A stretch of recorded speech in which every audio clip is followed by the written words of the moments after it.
What up, y'all? Appreciate you showing up, hanging out, listening to my dumb ass. Like and subscribe. So,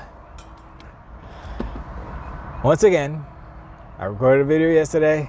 Audio got destroyed, so boom, here I am again. I talked about the Microsoft studio closures and layoffs. Same difference, kind of, sort of. And I'm kind of glad that I waited because I listened to the Giant Bomb cast and they were talking about it.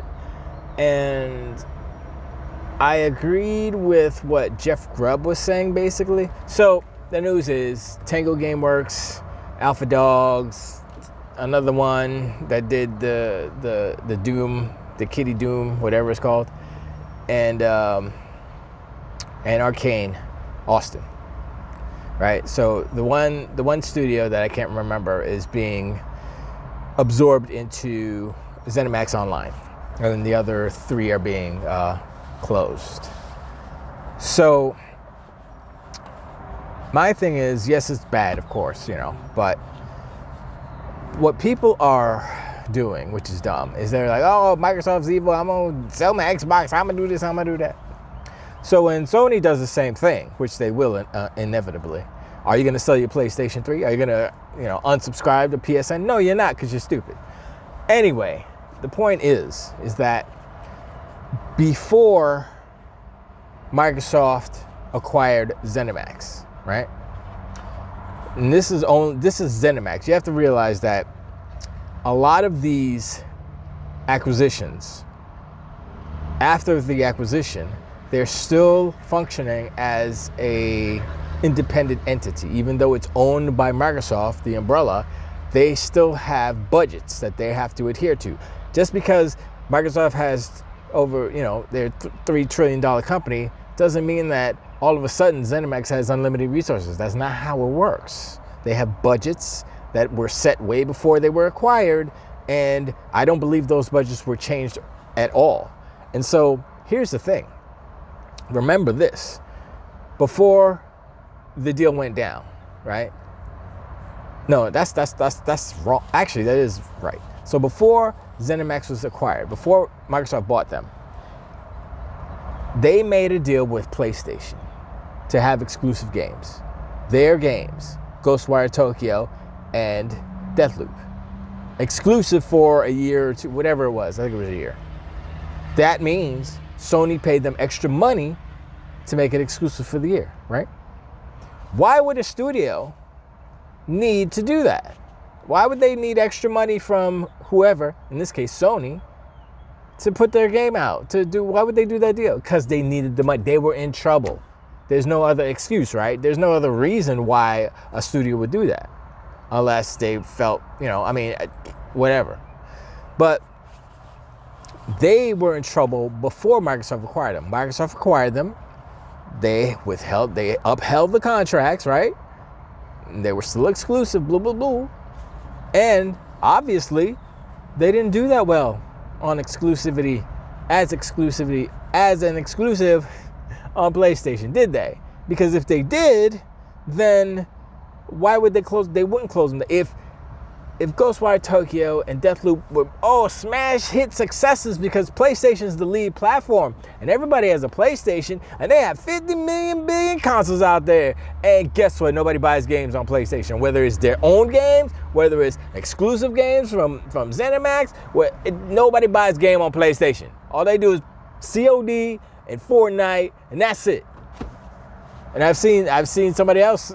I saw it on Twitter. Somebody was like, "Oh, my friend, they have a PlayStation." They were talking about it. Then unprompted said, "Yeah, we waiting to see what happens with Game Pass and Call of Duty." Anyway, that's a tangent. That's a tangent thing. So, what happens within Zenimax is compartmentalized within Zenimax. If they're not making them dollars, if they're not making the books, guess what? Something has to change. You cannot run a company, Zenimax, at a loss indefinitely. That's not how it works. And so that's what was happening. They were like, okay, look, I'm pretty sure it was like in the contract, like I said in the last video, I said the same way that Bungie has a contract with Sony where, if they don't make a certain amount of money, profit, blah, blah, blah, we get to take over. That's in their contract. What is it too far to say, oh, Microsoft probably has the same deal with the Zenimax studios, right? You need to make this amount of money. I mean, everyone is different, obviously, because there's different size studios, different type of games, right? So it's like Starfield, you need to make this amount of money. Ghostwire Tokyo, you need to make Tango, you need to make this amount of money. Arcane Austin, you need to make this amount of money. And if you don't, then something's gonna happen. You know, does it say studio closures? I mean, not necessarily, but you know, they have, you know, Microsoft has the right to do what they need to do to keep them books right. That's what's happening. You know, people are like, oh, they have all this money. They bought ABK and then they spent all this money. Like, that has nothing to do with Zenimax. If Zenimax was making that money, if Zenimax was making that ABK money, they wouldn't have closed nothing. They'd be like, yeah, man, they're raking in the dough. Why would we close it? Why would a company close a division? Because it's not making money. It's losing money. And that is what was happening. Now, I mean, like I said, it's sad when people lose their jobs, but at the same time, you know, you guys like playing video games, right? I mean, I do. And this is business. And so if you think that Sony's not going to do the same thing because their games haven't been performing, you know, Square Enix did the same thing. They closed down Forspoken. I was about to say Forspoken Studio. They closed them down and slapped them into, I guess, Final Fantasy. And now Final Fantasy's not even doing well. I'm like, whoa, you took a whole studio, put it in there, and now it's not working. Okay. I think that's where they put them. So, you know, it's just, and like going back to the giant bomb, how they were saying, like Jeff Grubb was basically saying what I just said. Basically, these studios are entities within Microsoft, and they need to perform at a certain, you know, financial, you know, performance in order to maintain. You know, they can't be losing money, and you know, this is what's happening, right? And then the other, I forgot what his name was. The other person on the panel was like, I don't understand how, you know, you get ABK, you spend $69 billion, and then you let this happen. And I was like, I mean, how is this so hard to understand? I understand, and I'm a dumbass. How is it so hard to see, like step back a little bit, take your emotions and put them on a platter and put the cart with wheels and push it down the hallway and let it fall down the stairs. Put that aside. Think logically. Think financially. Think if you had a business and it was, hey, we are a total car cleaning and maintenance place. That's what we do. We wash your car, we wash the inside, wash the outside, we do the oil change, we'll tune your radio, we put a radio in and stuff, we tint the windows, we do all that stuff, right? And then let's say the window tinting division was sucking. They weren't making any money. They were draining money from the radio guys. So they're draining money from the regular car wash dudes, right? Because car washes make the most money because everybody needs their car wash. But not everybody wants a window tint. Not everybody needs a window tint. So they're losing all the money. Do you sit there and continue to lose money as a business? This is your business. You're going to sit there and be like, I mean, we offer it. We got to keep it on there because it's on the advertisements or something. Or you say, well, if we cut that, then we can save a certain amount, a bunch of money. And we can invest in more, you know, microfiber cloths for the cleaning, or more better soap, better wax, ceramic sealant, whatever. Refocus. Sometimes you gotta, you know, reorganize your organization in order to make it better, make it grow better, have it, you know, be a healthier place to work and such. And that's what's happening at Microsoft. Microsoft is sitting there and they're looking at this giant thing that they have created, and they're saying, okay. And you notice this was all Zenimax stuff. This wasn't like, oh, because of ABK, we're cutting stuff in Zenimax. No. This has nothing to do with ABK. And that's what people keep conflating, I guess. They keep putting them together, and it's not together. They're all separate entities. ABK is separate. Zenimax is separate. Microsoft Game Studios or Xbox Game Studios, separate. They all operate under different budgets. They're not all $3 trillion budget. I don't even know what the budget total for all gaming is, but they're not all the same. They all have their individual budgets. And then the studios have their own individual budgets. So there's different levels. There's levels to this. Shout out to Dark 985. So that's the main thing. Once again, it sucks that people lost their job, but this is business, and this is what needs to happen in order to maintain a healthy business and a healthy industry. And you're going to see it happen again from Sony. Before this, I think it was last week or whatever, or a week before that, was it Take-Two that laid off a bunch of people? Did we hear anything? Oh my gosh, Take-Two, they have GTA money. Why don't they just not have to do that? They make the most profitable games in the world. Why are they firing people? Because somebody isn't pulling their weight, basically. And it's not to say that, these developers sucked or whatever. It's just how it happened. Your game didn't perform because of whatever the reasons were. And, some of it is management. Like Redfall was a disaster. That was management. Don't blame the devs. Blame whoever made the decisions to do this, to that, to try to make it a games as a service and then switch it at the end. That's all management. And I believe they were gone way before or whatever. I don't even know. But, you could blame whoever. I would not blame the devs, the people who are actually doing the art and the animation and the music and all this. I wouldn't blame them because, they're just workers. They're workers like me and you and I, and they follow instructions. They follow directions. They're not the creative director. They're not the director of the project. They're not the producers, And here's another thing, that I thought about. I was like, okay, wait. All this stuff happening with Zenimax and Microsoft closing the studios. Do you think about why Pete Hines left now? Do you think he knew what was going on? He saw the books. He saw the numbers. He was like, damn, that Redfall sucked. Ghostwire Tokyo ain't doing nothing.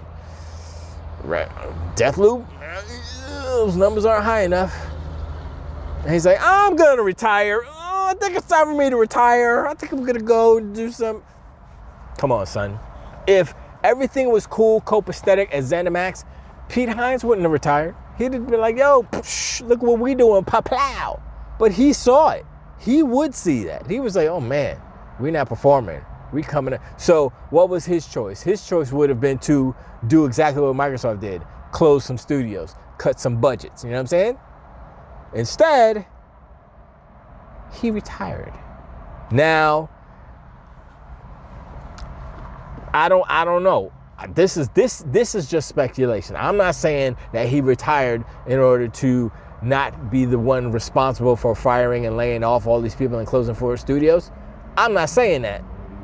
I'm just speculating that it's kind of a coincidence that your boy retired and then months after, Microsoft was like, chop, chop, chop. It's like, who used to run this? Oh, he left. Oh, okay. It's just like Jim Ryan. Oh, yeah, he's retiring. Meanwhile, PlayStation's burning down behind him as he walks away. I'm just saying, look. One reason why I respect Phil Spencer is because he takes ownership when stuff doesn't work out. Like he said, yo, Redfall, we should have been watching them. We should have been more, and that's the thing, right? Everybody kept saying, oh man, Microsoft is too hands-on. Why don't you let the creators create and all that stuff? And I'm like, all right, cool, right? That'd be dope. And then what happens?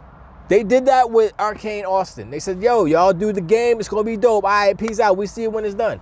And then it's done and it's hot trash garbage. And it's like, well, we can't leave you alone because you burned the house down. You don't know what you're doing. Obviously, what is this?